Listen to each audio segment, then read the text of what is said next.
Some fans think that when it comes to creating a professional wrestling card, it's no more difficult than just taking all of your action figures and smushing them together and then sorting them out in pairs. However, nothing could be further from the truth, as there's a whole series of things to consider when it comes to maximizing your talent, satisfying the audience, and putting on a show that's truly greater than the sum of its parts. Fortunately, it's nothing beyond our reach, as it is the topic of this episode. Because today... Before we begin, I want to give a big thank you to all of my awesome Patreon supporters out there, just like Jeff Ang, Tom Hughes, and Cool Ass Jack.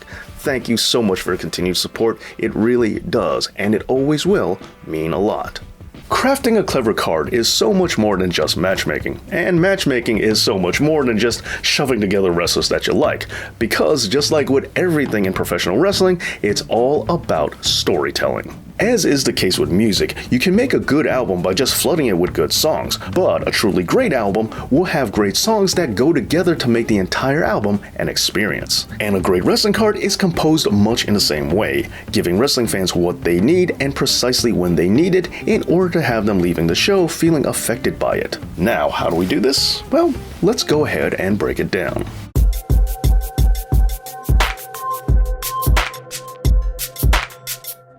Okay, before we even get into match 1, there is a whole lot to factor in. And first and foremost, you just got to know your audience. And I'm not just talking about the key demo here. Instead, it's more like talking about the news. News stations can range from national news to hyper-local news.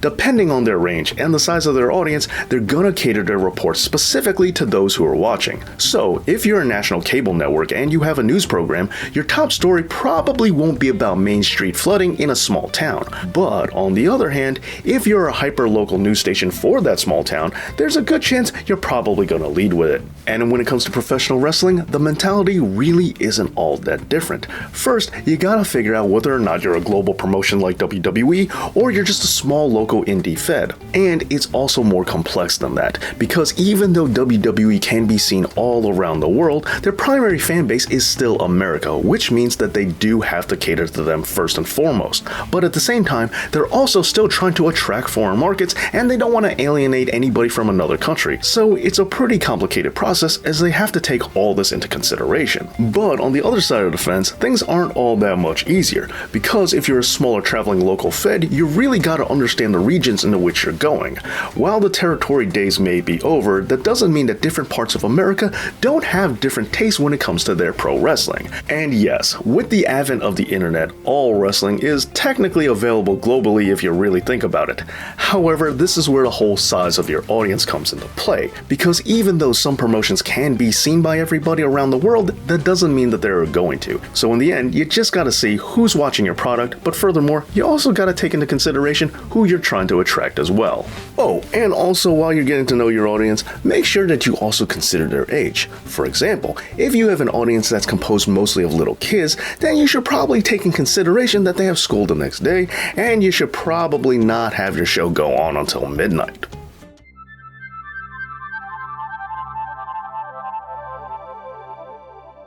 Next, consider the exact kind of show that you're putting on. Now, if you're WWE, you have a lot of options between your Raws, your SmackDowns, your NXTs, your NXT UKs, 205 Lives, Main Event, and also pay-per-views like WrestleMania. Each one of these has their own distinct style and flair and own objectives as to what you're trying to accomplish. But even just putting aside the differences between a takeover and a Royal Rumble, let's say, let's just look at the macro idea of pay-per-views versus regular weekly television programming, because the two of these are pretty different.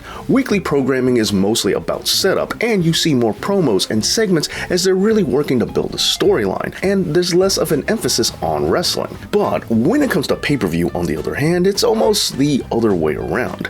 Yeah, there might be a few segments and promos, but for the most part it's really just match upon match, because these bouts are supposed to serve as the payoff to all the setup that you've been getting on weekly television up until now. So it's little details like this that you just gotta keep in mind.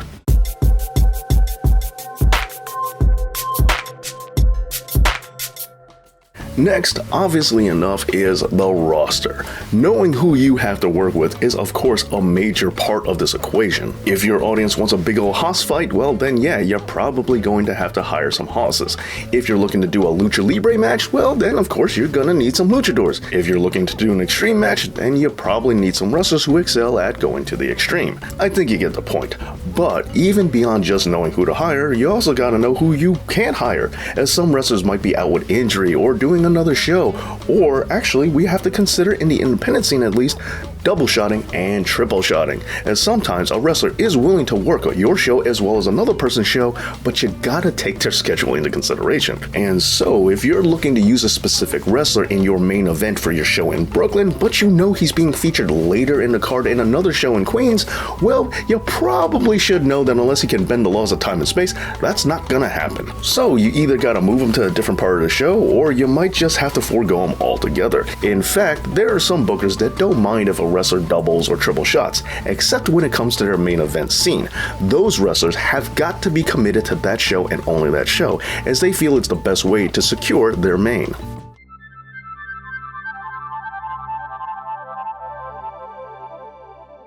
Okay, so now after having the who, what, when, why, where, and how all set up, we can finally compose our first match. Now, there's no right or wrong when it comes to this, but personally speaking, I think it's a good idea to start with the main event and build the rest of your show around that. Now that you know the kind of show that you want to put on, and you know the audience that you're catering it towards, as well as knowing who you have to work with, it's best to look at the wrestlers you have at your disposal who are going to best exemplify that. Oh, and also consider who's going to be your biggest draws. Put your best foot forward here. Take the wrestlers and the match that you think people want to see the most and make sure it is the centerpiece of your entire program. And once you have that main event set, make sure that the rest of your card supports it, as well as making sure that you protect that main event. And when I'm talking about protection, well, I mean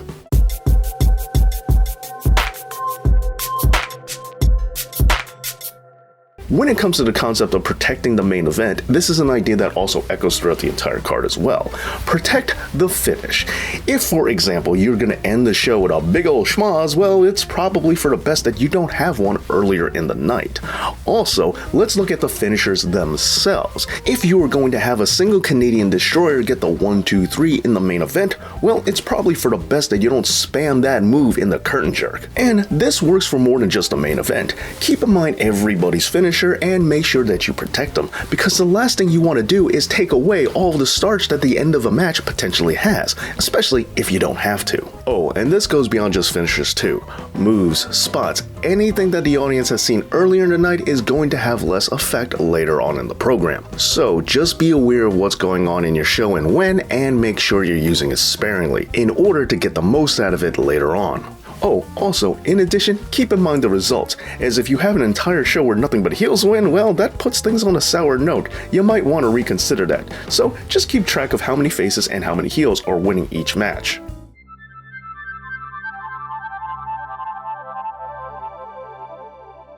Okay, so this might not be all that prevalent for WWE nowadays, but it's still a vital part of the independent scene, and that's the intermission. When it comes to the indies, it's a great opportunity for a lot of wrestlers to sell additional merch and make just a little bit of money, so an intermission is an absolute must. But on top of that, another very important byproduct of the intermission is the match right before the intermission, because that's something of a second main event, if you will. This match has got to be great in order to make sure that the audience stays happy for that intermission break and also comes back. And so when you're building a card with an intermission, it's a good idea to have a really strong match right before it, as well as also having a strong match right after it, as that is going to get the audience back into the groove.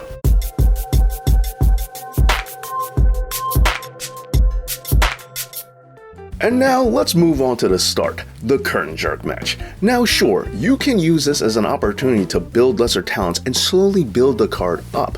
But you can also, on the reverse side of that, start off really strong, like with Bret and Owen at WrestleMania 10. But remember, this decision was all done as part of a storyline, as it would tie into Owen's reaction after the main event with Bret Hart winning. Because again, really good wrestling is always about telling a story. This is the match that sets the pace for everything. Do you want the crowd rip roaring right from the start, or do you want to slowly build to a crescendo? The choice is up to you.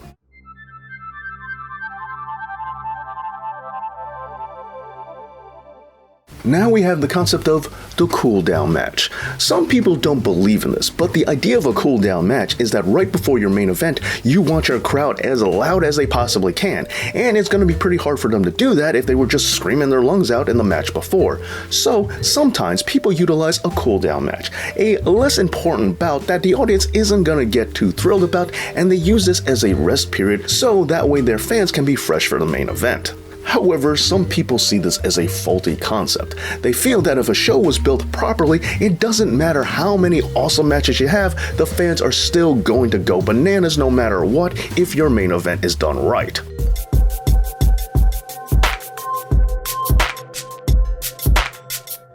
Now, for some of the people who don't believe in cooldown matches, they might use a segment or a promo to achieve the same effect, and as we already discussed, the amount of segments and promos you have definitely depends on what kind of show you're putting on. But regardless as to how many segments and promos you have, in my opinion, no matter what, the best use of them is to hype something else up, whether it be a match later on in the card or your next show after this one. Either way, as long as it's being used to get something over, that is the real strategy behind them.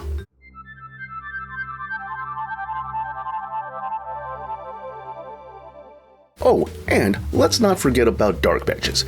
If you have a televised show, you can have several matches before TV ever goes on air. This gives the audience a chance to file in, while at the same time giving the fans who had the courtesy of showing up early something to look at. But you can also use dark matches to slowly build the audience up, and then once the television show starts, give them a rip-roaring curtain jerk, kind of giving you the best of both possible worlds.